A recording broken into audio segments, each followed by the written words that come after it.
প্রিয় তরিকুল ইসলাম সাহেবের ছেলে অনিন্দ ইসলাম অমিত। আল্লাহ অমিতকে ইসলামের জন্য কবুল করুন, তার সারা জীবনের সাধনাকে কোরআনের জন্য আল্লাহ বদ্ধমূল করে দিন। আমরা মৃত্যুর পরে কিন্তু আল্লাহ কোনো মানুষকে চিনবে না, ঠিক না বেঠি? কোন দলের নাম ফেরেশতারা জানে না, একটা দল, কি নাম? কি নাম? আর ফেরেশতারা চিনবে বিসমিল্লাহির রহমানির রহিম। আমার খুব মনে আছে, ঘোপে যখন আমি প্রোগ্রাম শুরু করি ইউনুসের নেতৃত্বে, কোনো একটা প্রোগ্রাম যেত না, আমাদের প্রিয় তরিকুল সাহেব সেখানে থাকতেন না। আল্লাহ যেন আজকে এই অবস্থায় যেন তার কবরকে জান্নাতের বাগান বানিয়ে দেয়। তিনি কোরআনের মাহফিলকে ভালোবাসতেন, আর বিগত সরকার কোরআনের মাহফিলকে তছনছ করেছে। বিগত যে পান্ডা ছিল আপনাদের যশোরের, ওই পান্ডা আরেকজনের জায়গা দখল করে 12 তলা বিল্ডিং বানিয়েছে, ঠিক না? কি নাম জানি এটা? যাক, কি সাকলাদার, আপনারাই চিনেন। আপনাদের এই সাকলাদারের বিল্ডিং এখন খা খা করছে। হারামে কখনো আরাম নাই, হারাম আছে যেখানে জাহান্নাম আছে। যে হারাম কামাই করে সে নিজেও ভোগ করতে পারে না, এই জন্য হালাল আছে যেখানে বরকত আছে সেখানে। দেখেন, এখানে যদি কোনো অন্য কিছু আড্ডা হতো, এত আল্লাহর ওলি এখানে আসতেন না, ঠিক না? ঠিক। ওগুলো ছেড়েছিল বাঁশঝাড়, না বাঁশবাগান ছিল, সব বাঁশবাগান। বাঁশবাগানের ভিতরে কি হয়? বাঁশবাগানের ভিতরে পোলাপানে টাস খেলে। আপনাদের যশোরে খেলে না? যশোরের লোকেরা খুবই ভালো। টাস পোলাপান তো এখন ফ্রি ফায়ারও খেলে এই বাঁশবাগানের ভিতরে। ওখানে খুব নিরিবিলি জায়গা, কেউ ডিস্টার্ব করে না। কিন্তু এখন তাকিয়ে দেখেন, লক্ষ মানুষের আগমনে এটা ভরপুর, সবার মুখে কোরআন। আলহামদুলিল্লাহ, আজকে আমরা কোরআনের এমন একটি সূরা নিয়ে যাব যে সূরাটা সাথে থাকলেই কবরে কোনো প্রশ্ন হবে না। সুবহানাল্লাহ। সাইয়েদনা আবু হুরায়রা রাদিয়াল্লাহু আনহু সাইয়্যিদুল মুফাসসিরিন, আসলে ওনার উস্তাদ ছিলেন মা আয়েশা। কে ছিলেন? মা আয়েশা। সব মুহাদ্দিসদের উস্তাদ হলেন একজন, তিনার নাম কি? মা আয়েশা। এই আবু হুরায়রা রাদিয়াল্লাহু আনহু বর্ণনা করেন, রাসূল সাল্লাল্লাহু আলাইহি ওয়াসাল্লাম বলেছেন, 30টা আয়াত কোরআনের এমন আছে, এই 30টা আয়াত যে প্রতিদিন পড়বে, এই 30টা আয়াত আল্লাহর সাথে বাদানুবাদ করে ওই লোকটাকে জান্নাতে নিয়ে যাবে। কয়টা আয়াত? 30টা। আয়াতটার শুরু কি? তাবারাকাল্লাযী বিয়াদিহিল মুলক ওয়া হুয়া আলা কুল্লি শাইইন কাদির الذي خلق الموت والحياة ليبلوكم أيكم أحسن عملا وهو العزيز الغفور الله أكبر ইবনে আব্বাস রাদিয়াল্লাহু আনহু বলছেন, নাম শুনেছেন তো? কি নাম? ইবনে আব্বাস। আব্বাস রাদিয়াল্লাহু আনহুর ছেলে। আব্বাস ছিলেন রাসূলের চাচা। বদরের যুদ্ধে তিনি অ্যারেস্ট হয়েছিলেন, তারপরে তিনাকে মাফ করে দেওয়া হয়েছে, তিনি কালেমা পড়ে মুসলমান হয়ে গেছেন। আলহামদুলিল্লাহ। সেই ঘরে এসেছেন আব্বাসের ছেলে আব্দুল্লাহ ইবনে আব্বাস। রাসূল সাল্লাল্লাহু আলাইহি ওয়াসাল্লাম একদিন টয়লেটে গিয়েছেন, তখন তো আর এরকম টয়লেট ছিল না, তখন খোলা জায়গাতে যেত, দূরে চলে যেতেন রাসূল লোকচক্ষুর আড়ালে। কিছুদিন আগেও আমাদের দেশে টয়লেট ছিল কম, যেমন এখন ইন্ডিয়াতে কি কম? কথা কন না কেন? ইন্ডিয়ার লোকেরা রেল লাইনের দুই পাশে সকালবেলায় কি করে? ওরা ভালো জানে। কিন্তু আমাদের এখন আলহামদুলিল্লাহ আমাদের প্রত্যেক বাড়িতে বাড়িতে, এলাকায় এলাকায় আমরা সুন্দর টয়লেটের ব্যবস্থা করেছি। রাসূল টয়লেটে গিয়েছেন, ইবনে আব্বাস এক বদনা পানি ভরে রাসূলের জন্য নিয়ে গেছেন। সুবহানাল্লাহ। নিয়ে রেখে তিনি চলে এসেছেন। রাসূল সাল্লাল্লাহু আলাইহি সাল্লাম সেখান থেকে বের হলেন, কাজ সারলেন, সেরে যতটুকু পানি ছিল ওইটা দিয়ে ওযু করলেন। সুবহানাল্লাহ বলতে ইচ্ছা করে। ইবনে আব্বাস রাদিয়াল্লাহু আনহুকে দেখলেন, দেখে তার মাথায় হাত বুলিয়ে রাসূল একটা দোয়া করে দিলেন, আল্লাহুম্মা ফাক্কিহু ফিদ্দীন আল্লিমহু তা'বীর। হে আল্লাহ, একে দ্বীনের সবচেয়ে শ্রেষ্ঠ সমাজ দান করেন। ফাক্কিহু ফিদ্দীন আল্লিমহু তা'বীর, কোরআনের যত ব্যাখ্যা আপনি তাকে শিখিয়ে দেন। ফতোয়াতে তিনি সাইয়্যিদুল মুফাসসিরিন, তার চেয়ে বড় মুফাসসির সাহাবীদের মধ্যে আর কেউ।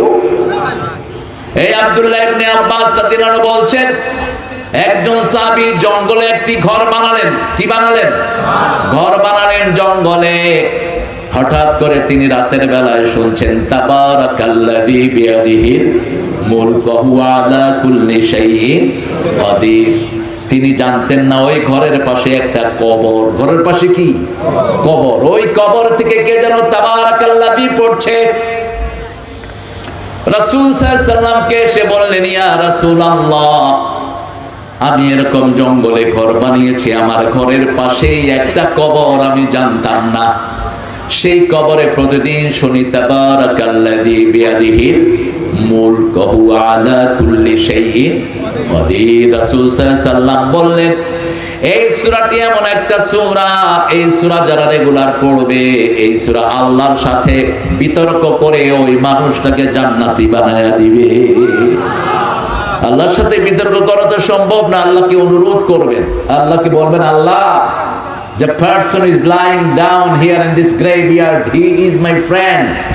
এই যে মানুষটি কবরে শুয়ে আছে আমার বন্ধু। আমার কি বন্ধু? বন্ধু যেরকম বন্ধুর খবর প্রতিদিন নেয়, বন্ধু যেমন বন্ধুকে ছাড়া চলে না, আমাকে ছাড়া এই লোকটা চলতো না।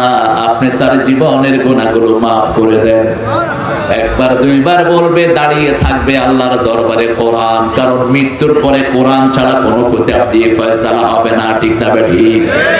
একটা কিতাব দুনিয়াতেও ফয়সালা করবে, মৃত্যুর পরে ফয়সালা করবে। সেই কিতাব সূরা মুলক দাঁড়িয়ে থাকবে। যতক্ষণ পর্যন্ত আল্লাহ মাফ করবে না, ততক্ষণ সূরা মুলক দাঁড়িয়ে থাকবে। আপনারা কি এটা পড়তে রাজি আছেন? আজকে কে কে পড়েছেন দেখি হাত তোলেন তো। হায় হায়, এত কম হাত। মাশাআল্লাহ। মাগরিবের পরে পড়লেই হবে, অথবা দিনের যে কোনো অংশে পড়ে নেবেন। হক আদায় করবেন কে? রাতের বেলায় পড়াটা সবচেয়ে বেহতার, কিন্তু যদি দিনে যে কোনো অংশে পড়ে ফেলেন, কবুল করবেন কে? মাসলাহাতটা হলো you have to read it every day. প্রত্যেক দিন এটা পড়বেন। এটার ভিতরে আল্লাহ রাব্বুল আলামিন নাজাতের কথাগুলো বলেছেন, কাদের জন্য জান্নাত বরাদ্দ করে দিয়েছেন বলেছেন, কারা সর্বময় ক্ষমতার অধিকারী বলেছেন। আগামীর সময় বড় কঠিন আসতেছে আমাদের জন্য। জানি না পার্লামেন্ট নির্বাচন আসলেই হয় কিনা, তবে আমরা চাইব সবচেয়ে বড় দল বাংলাদেশের কোনটা? জামাত কি কখনো ক্ষমতায় গেছে? তো বড় দল হইল কেন? আল্লাহ কবুল করুক, বলেন আমিন। কিন্তু মনে রাখবেন, 5ই আগস্টের আগ পর্যন্ত জামাত আর বিএনপি একই সাথে কণ্ঠ মিলিয়ে সব কাজ করেছে, মারামারি করেছে, রক্ত ঝরেছে একই জায়গায় দুই দলে। ঠিক না ঠিক? এই ঐক্য যদি বজায় না থাকে, বাংলাদেশে কখনো শান্তি স্থাপিত হবে না। বিএনপির গণভিত্তিক, জামাতের নেতৃত্ব, এই দুইটা মিলে বাংলাদেশের সত্যনিষ্ঠা কায়েম হবে। ঠিক না ঠিক? এই জন্য যারা এই দুই দলের মধ্যে দূরত্ব সৃষ্টি করছো, তারা দেশের বন্ধু নয়, তারা দেশের দুশমন। আমরা চাই দুই দল একসাথ হয়ে আগামী সরকার গঠন হোক। ঠিক না ঠিক? ঠিক না ঠিক? আমরা চাই আমাদের শুরু থেকে শেষ পর্যন্ত থাকবে বিসমিল্লাহির রহমানির রহিম। আমরা যেন ঠেলাঠেলি না করি। আমাদের রনি একটা মাদ্রাসার কর্ণধার, আমাদের অনেক নেতাই তো এটা পারেন নাই, কিন্তু রনি করেছে। একটা প্রতিষ্ঠান চালানো আর দেশ চালানো সমান কথা। যারা প্রতিষ্ঠান চালায় তারা বুঝে তার কত হেডেক, এটা হাতের খোরাক। তারপরে এই প্রতিষ্ঠানটা চালাচ্ছে, আল্লাহ যেন তাকে আরো বড় প্রতিষ্ঠান চালানোর তৌফিক দান করে দেয়। আমরা সবাই কোরআনকে ভালোবাসি। ঠিক না ঠিক? আমরা সবাই এই সূরা মুলক আজকে পড়বো। রাজি আছেন তো? দেখি কারা কারা পড়বেন, হাত তুলে দেখান। আল্লাহ এই হাতগুলো কবুল করেন। আরো চিৎকার করে বলেন আমিন। এই সূরার 30টি আয়াত। আবার এই সূরার সাথে রাসূল আরেকটা সূরা পড়তেন। আমরা তো শুধু শর্ট তালাশ করি। সামনে রমজান আসতেছে, 8 টাকা আছে যেখানে, বহু লোক আছে সেখানে, আবার ঠেলাঠেলিও করে। 20 টাকা পড়বো না, 8 টাকা পড়বো। আরে ভাই, সাহাবায়ে কেরাম তো 42 টাকা তো পড়ছে, সেটা পড়ছ না কেন? শুধু শর্ট তালাশ করে। রাসূল বলছেন সালাতুল লাইলে মাসনা মাসনা মাসনা, রাতের নামাজ 2 রাকাত 2 রাকাত 2 রাকাত, আপনি যত খুশি পড়েন, কোনো আপত্তি। কিন্তু 8 রাকাত পড়লে প্রতি রাকাতে 50 আয়াত, রুকুতে এত লম্বা। রাসূল সাল্লাল্লাহু আলাইহি ওয়াসাল্লাম কখনো যখন 8 রাকাত নয় 2 রাকাতেই সারা রাত শেষ করে দিতেন রাহমাতাল লিল আলামিন। সেজন্য আল্লাহ কখনো কোয়ালিটি চান, আল্লাহ চায় না কোয়ান্টিটি, আল্লাহ চায় কোয়ালিটি। কত সুন্দর করে নামাজ পড়েছেন, কত সুন্দর করে রুকু করেছেন, সিজদা করেছেন, এগুলো তালাশ করেন কি হয়েছে?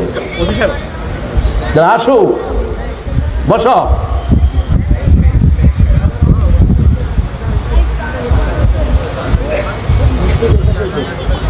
ভালো আছেন তো ওসি সাহেব? জি আলহামদুলিল্লাহ। গত সময়গুলোতে তো আপনাদের জ্বালায় প্রোগ্রাম করতে পারেন। আল্লাহ এখন আমাদের ওসি সাহেবদেরকে ভালো করে দেন, জোরে বলেন আমিন। এই যশোরের এসপি বেয়াদব আমার বহু প্রোগ্রাম ক্যান্সেল করেছে, আমার ভুলে যায়নি আমি সেই দাগগুলো।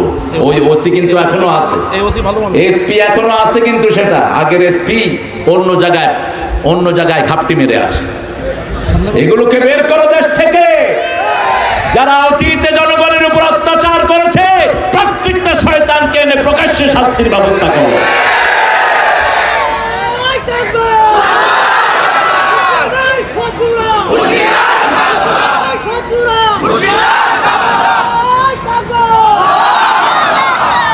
ভালোর জন্য ভালো, আত্তাইয়িবুনা লিত্তাইয়িবাত ওয়াল খাবিসুনা লিল খাবিসাত। খবিশের জন্য খবিশ, ভালোর জন্য ভালো। আল্লাহ আমাদের এখনকার সব ওসিকে ইসলামের জন্য কবুল করুন। দেখি সুন্দর করে আসে, কি সুন্দর। হ্যাঁ, নূর মোহাম্মদ গাজী, মাশাআল্লাহ। আব্দুল নূর গাজী, মুহাম্মদের নূর হয় না, মুহাম্মদ নিজের নূর ভিক্ষা করতেন, নূরের জন্য কাঁদতেন, রাহমাতাল লিল। 5 ওয়াক্ত নামাজে নূরের জন্য দোয়া করতেন। তবে সুন্দর নাম আব্দুল নূর মুহাম্মদ। আল্লাহ আমার ভাইকে ইসলামের জন্য কবুল করুন। এরকম সুন্দর পায়জামা পাঞ্জাবি পরে গত 17 বছর কোনো ওসি মাহফিলা ওখানে আইসা তো হুজুর ওয়াজ বন্ধ করে, আমি কইতাম মুজুর তোর কথায় বন্ধ হবে না। বহু জায়গায় ক্রস হয়েছে, এরপরে প্রোগ্রাম বন্ধ করেছো। বন্ধ প্রোগ্রাম করনে, তোমাদের কপাল বন্ধ হয়ে গেছে। যে পান্ডাদের কথা শুনেছো একটাও এখন দেশে নাই, ঠিক না? ঠিক। জনগণ তাদের দিকে তাকাও নাই, এমনি তারা ভাগছে। এরা পুলিশকে কষ্ট দিয়েছে, জাতিকে কষ্ট দিয়েছে, মানুষের অধিকার মেরেছে। আল্লাহ যেন আমাদেরকে সবার অধিকার রক্ষা করার তৌফিক দান করুন। সমস্ত কনস্টেবলদেরকে দোয়া করছি। পুলিশেরা খুব নির্যাতিত, সবচেয়ে নির্যাতিত বেশি আওয়ামী লীগের সময়। জিজ্ঞেস করেন, এরা রাতে ঘুমাতে পারে নাই। এক নেতার পিছনে 7 জন 8 জন করে ডিউটি দিতে হয়েছে। এমনকি নেতা বাথরুমে গিয়েছেন, সেখানেও পুলিশ পাহারা। কি যে যন্ত্রণা গিয়েছে। এক এলাকায় গেছে, সকালে দেখি যে বাগানের ভিতরে পুলিশ। কইলাম, এই মিয়া পুলিশ বাগানের ভিতরে করো কি? কয় নেতা পায়খানা গেছে, পাহারা দিচ্ছে। চোরদের পুলিশ বেশি লাগে, ঠিক না? ঠিক। ভালো মানুষের পাহারার কোনো দরকার, তাদেরকে পাহারা দিয়ে দেন কে? আমরা সূরা মুলক পড়ব। তাবারাকাল্লাযী বিয়াদিহিল মুলক। বরকত দিয়ে আল্লাহ 2টা সূরা শুরু করেছেন। কয়টা? 2টা সূরা। একটা হলো সূরা ফুরকান, আরেকটা হলো সূরা মুলক। বরকত মানে হলো যেটাতে সবকিছু বেড়ে যায়। যেমন ফিসাহুরে বারাকা, রাসূল বলেছেন ফজরের সময় আল্লাহ বরকত ঢেলে দেয়। যারা ফজরে ঘুমায় তাদের রিজিকের বরকত কমে যায়, শরীরের বরকত কমে যায়, তাদের পরিবারের বরকত কমে যায়। এজন্য রাসূল সাল্লাল্লাহু আলাইহি ওয়াসাল্লাম কখনো ফজরের পরে কাউকে ঘুমাতে দিতেন না। কিন্তু আমাদের বক্তাদের একটা জেনারেল অভ্যাস হলো, এরা ফজরের নামাজ পড়ে ঘুমায়। তুমিও তো ঘুমাও, রাতের বেলায় ডিউটি দেয়। তো এত রাতে আপনারা কেন করেন? আরে না, পুলিশের তো 24 আওয়ার্স। পুলিশ যে কতটা নির্যাতিত, ওদের সাথে না বুঝলে বোঝা যাবে না। এই যে এটা হাতে সব সময় 24 আওয়ার্স মোবাইল খোলা, কোন বড় স্যার ফোন করে না পেলে এই কোথায় ছিল। আর যখন ফোন ধরে এসপি সাহেবের, স্যার যে কতবার কইতে হয়, sir sir sir, yes sir, না স্যার, নো স্যার, না sir, sir sir sir sir sir. তারপরেও তো প্রমোশন ঠেকিয়ে দেয়, এরকম ডাকাত আছে না নাই? আর মহিলা হলে তো শুধু পেশা। মহিলারা কি করে? পেশা। মহিলারা সরল না। প্রশাসনিক দায়িত্ব থেকে মহিলাদেরকে অবসর দেওয়া দরকার। মহিলাদের জেনারেলি মহিলারা হলো ভীতু, বড় কোনো অকারেন্স দেখলে তারা সরে দাঁড়ায়। এই জন্য প্রশাসনিক কোনো দায়িত্ব মেয়েদের দেওয়া উচিত না, তাদেরকে ভিতরে রাখা উচিত। ঘরের দায়িত্বে তারা থাকবে, বাইরের দায়িত্বে থাকবে পুলিশ, বাইরের দায়িত্বে থাকবে পুরুষ। পুরুষ হলো টায়ার, মহিলা হলো টিউব। এতে বুঝছে মহিলা কি? টিউব। টিউব যদি বাহিরে আসে আর টায়ার যদি ভিতরে যায়, চলবে? চলবে না। কিন্তু আনফরচুনেটলি আমাদের দেশে অনেক এসপি এখন কি মহিলা। চেঞ্জ করা হয়ে গেল, এদেরকে চেঞ্জ করে দাও। এরা প্রশাসনিক দায়িত্ব পালন করার উপযুক্ত নয়। কোরআন বলছে আর-রিজালু কাওয়ামুন আলান নিসা, কাওয়াম শক্তিধর থাকবে পুরুষ, মেয়েদের উপর পুরুষকে আল্লাহ কর্তৃত্ব দিয়েছেন। ঠিক না ঠিক? যত পরিশ্রমের কাজ কারা করবে? পুরুষেরা করবে, আর ভিতরে থেকে মহিলারা আঞ্জাম দিয়ে দিবে। আল্লাহ আমাদের সব মাদেরকে ইসলামের জন্য কবুল করুক। বরকত আছে সেখানে, ঝগড়া নাই যেখানে। যে সংসারের স্বামী স্ত্রীর গায়ে হাত তোলে, ওই সংসারের বরকত নষ্ট করে দেন কে? আজকে পরকীয়া এমন মহাকার ধারণ করেছে, হুজুররাও বাকি নাই। কেন? তোর ব্যাপারে তোর বিবি কমপ্লেইন দিবে। কেন কমপ্লেইন দিবে তোর ব্যাপারে? রাসূল তো বলেছেন খেয়ারকুম বিলা নিসাইকুম, তোমাদের মধ্যে সর্বশ্রেষ্ঠ সেই লোক যে তার বিবিদের কাছে ভালো। কথাটা বলেই রাসূল বলতেন, আমি আমার বিবিদের কাছে সবচেয়ে ভালো আমার বিবিদের কাছে আমি। বরকত যদি পেতে চান, সেখানে ঝগড়াঝাটি থাকতে পারবে।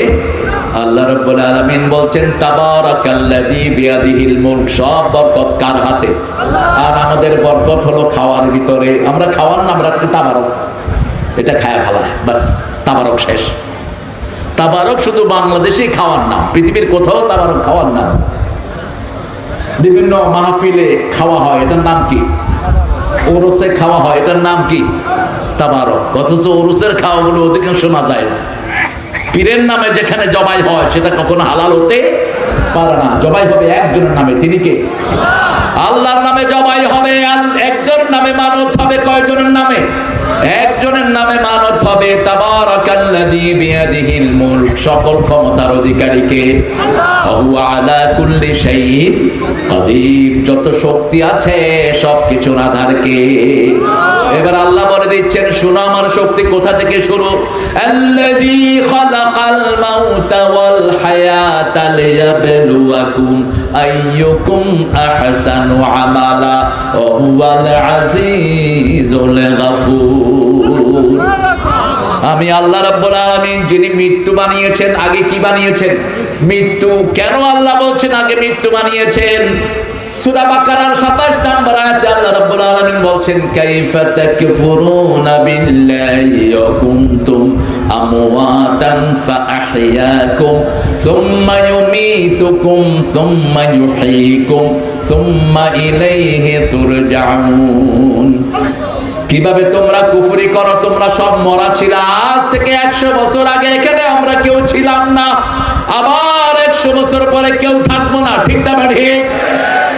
সবাই কোথায় ছিলাম? আমরা মরা ছিলাম। আমাদেরকে মৃত বানিয়েছিলেন কে? আমরা ছিলাম মায়ের বুকের পাঁজরের ভিতরে আর বাপের শিরি দাঁড়ার মধ্যে আমরা ছিলাম রূহের জগতে। সেখান থেকে আসছি পিতামাতার কাছে, সেখান থেকে এসছি দুনিয়ায়।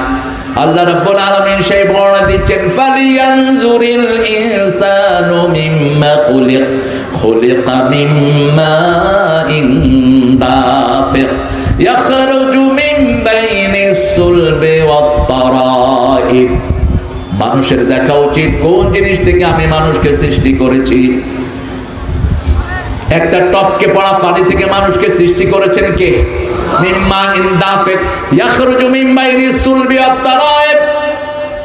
পুরুষের শির দ্বারা মেয়েদের বুকের পাঁজরের হাড্ডি থেকে যেই পানি, দুই পানির সংমিশ্রণে মানুষ বানিয়েছেন কে?